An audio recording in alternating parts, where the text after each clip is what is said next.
France en marche.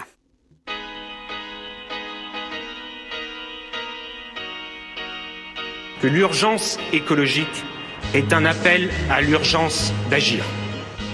Je suis ici pour agir. Il était le meilleur. Il réclamait l'exemplarité. Il faut mettre fin à cette idée selon laquelle finalement les élus se font leur propre petit système. Il ne trahissait jamais ses convictions. Je dis quand même qu'il y a deux problèmes lourds avec Emmanuel Macron. Le premier problème pour moi écologiste, c'est qu'il ne parle pas d'écologie. Je suis ici parce que le président de la République et le Premier ministre m'ont demandé d'exercer cette lourde responsabilité de ministre de la Transition écologique et solidaire. Injustice. Alors que le formidable monsieur de Rugy menait tambour battant sa lutte acharnée contre le changement climatique, il a fallu que les fouilles-mères de bolcheviques du torchon Mediapart stoppent net l'ascension politique de cet homme bienveillant en allant, comme à leur détestable habitude, fouiner dans les poubelles de sa vie privée. Qui aurait pu croire que l'existence de ces petites sauteries aux frais du contribuable, improvisées entre amis chez le bon monsieur de Rugy, allait attiser la colère de nos bons contribuables? On peut pas laisser des gens comme ça faire tout et n'importe quoi et... Qui reste c'est lui qui se cache et qui n'ose plus sortir. Comment? Parce que nous demandons toujours à nos bons citoyens de se serrer la ceinture? La solidarité, c'est toujours un petit effort. Nous ne pourrions plus organiser de modestes dîners de travail? Sans doute avons-nous manqué de pédagogie. Je suis bien consciente, et nous le sommes tous conscients, que tout le monde ne mange pas du homard tous les jours, bien souvent on mange plutôt des kebabs. La salope. Exactement, plantureuse mademoiselle NDI.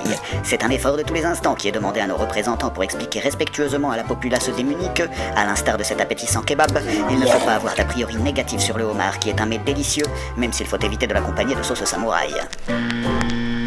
Ainsi, cet homme plein de dignité a dû descendre dans l'arène médiatique pour défendre son honneur. J'ai une intolérance aux crustacés, aux fruits de mer d'ailleurs. Le champagne, ça me donne mal à la tête. Oh le con. Oh le con. Alors vous voyez, je déteste le caviar. Il est con. Malheureusement, étant désormais moqué par la plèbe cruelle à la simple évocation de son nom, le courageux ministre a finalement abdiqué. Pour prouver à ses 100 ans qu'il a toujours été un homme au goût simple, notre bon ministre aura accompagné sa démission d'un tweet bouleversant d'humilité. Oui, François de Rugy, en comparant la sentence pour vos orgies de bouffe et de pinard au sort tragique de l'ancien Premier ministre Pierre Bérégovoy, que la culpabilité si grande avait conduit au suicide, vous confirmez aux yeux du monde que vous n'êtes décidément pas une grosse messe. Néanmoins, profitez bien de vos indemnités d'ancien ministre et de président de l'Assemblée pour méditer sur vos erreurs. Oui, j'ai bien retenu la leçon cette fois. On ne mange pas de homard quand on est allergique.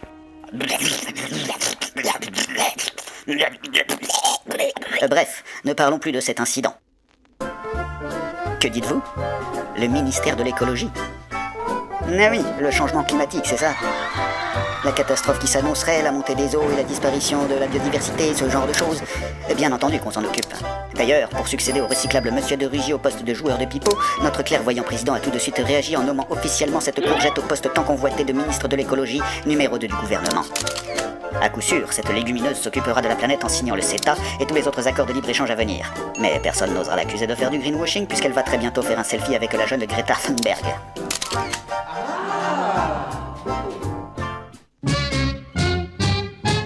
Dans le reste de l'actualité, en dehors du soleil radieux, il n'y a pas grand-chose à signaler. Maman Brigitte va bien, et notre glorieux président a profité du traditionnel défilé du 14 juillet pour mesurer l'étendue de sa popularité.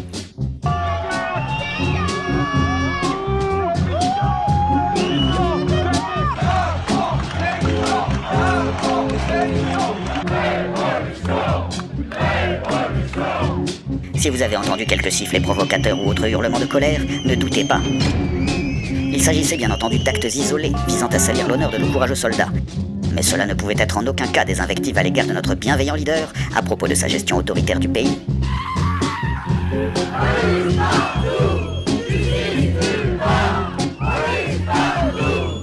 D'ailleurs, en ce jour de fête nationale, il n'y a pas eu un seul gilet jaune sur les Champs-Élysées. En effet, s'ils sont interpellés, c'est qu'ils ne sont pas là. Et cela prouve une fois de plus que ce mouvement terroriste est à l'agonie. D'ailleurs, comme le dit l'éditorialiste Christophe Barbier, je ne vois pas de gilet jaune. Les gilets jaunes n'existent pas. Oh,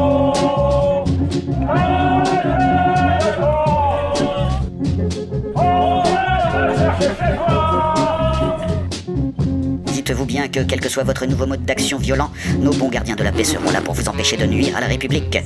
Et tant pis si la liberté d'aimer notre beau président doit s'accompagner d'une interdiction musclée d'assister au défilé pour les activistes les plus incontrôlables. C'est inacceptable ce qui se passe en France.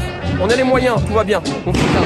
Mais on n'est pas d'accord avec ce qui se passe en France. C'est-à-dire la liberté de parole aujourd'hui, elle est faisandée par un président qui tire sur son peuple, qui veut nous faire taire et qui fait la répression. Taisez-vous, le borgne. Dites-vous bien que ce n'est pas cette femme à l'allure de Black Bloc qui a été victime d'un tir tendu, ni cet homme qui fait un arrêt cardiaque sous les yeux de nos bons policiers qui vont nous émouvoir. N'oubliez jamais que vous avez commis le crime abject de détruire le Fouquet's. Et aujourd'hui, c'est encore à cause de vous que cette modeste brasserie ne peut pas réouvrir, malgré les efforts considérables des compagnies d'assurance. Peste soit de tous ces mauvais citoyens qui croient encore à la fable colportée dans les écoles, selon laquelle le 14 juillet serait la célébration de ce jour où le peuple des émeutiers de la capitale a pris d'assaut l'arsenal royal pour en finir avec les privilèges des puissants. Je conçois que ma perfidie ait pu vous échauffer quelque peu. Dites-vous bien que notre bon préfet de police de Paris ne croit pas à tout ce folklore. Quant à ce commissaire qui perd ses nerfs face à de mauvais Français qui ont l'outrecuidance de l'interpeller sur d'anecdotiques faits divers, dites-vous bien qu'à aucun moment, il ne pense au gouverneur de Launay qui, pour avoir fait tirer sur la foule de la Bastille, fut le premier noble à voir sa tête au bout d'une pique dans les rues de Paris. Allez, dispersez-vous, activistes violents, si vous ne voulez pas passer un sale quart d'heure. Peut-être qu'une bonne garde à vue vous rappellera le sens premier de notre fête nationale. Eh oui, une bonne fois pour toutes, le 14 juillet est avant tout une formidable opportunité promotionnelle pour l'industrie française de l'armement. Oui, richissime et flatulent monarque despotique. Aujourd'hui, tu tournes rond dans ton living room. Ce matin, tu n'as pas d'opposant politique à faire disparaître. Alors zappe tout de suite sur la télévision française pour regarder notre formidable téléachat où tu pourras à coup sûr faire de très bonnes affaires. Tu souhaites intensifier cette guerre que tu mènes au Yémen et dont nous ne parlerons pas puisqu'elle n'existe pas? Nous faisons des promotions imbattables sur les avions de chasse. Et c'est également la grande semaine du Charles Leclerc, alors il faudrait être bête pour ne pas en profiter. C'est la fête à la ristourne sur l'ensemble de notre catalogue. Dites-vous bien que tous nos articles sont bien entendu à la pointe de la technologie.